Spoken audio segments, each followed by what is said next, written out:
Supraventricular tachycardia with right bundle branch block pattern.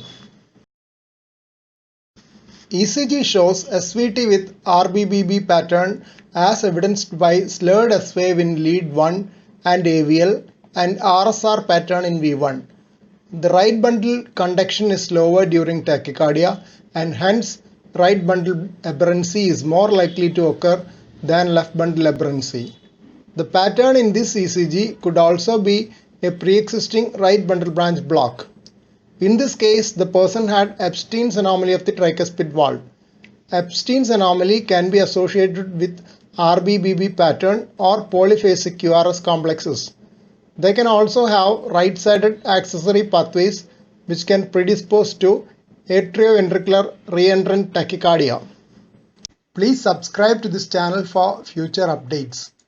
Click on the subscribe button. Press the bell icon after that for all updates.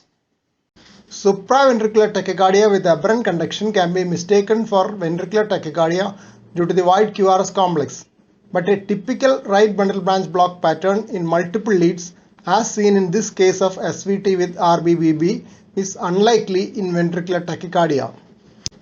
12-lead ECG is useful in differentiating SVT with RBBB or other form of aberrancy from ventricular tachycardia, but it may be difficult to differentiate in case of fast tachycardias with rate above 190 per minute. Presence of AV dissociation, if visible on ECG, would point towards ventricular tachycardia.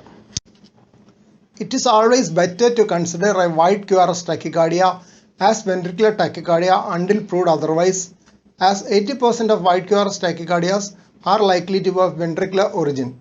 This approach would avoid potential delays and dangers due to delayed diagnosis of a life-threatening ventricular tachycardia. Here are the important journal references for this topic.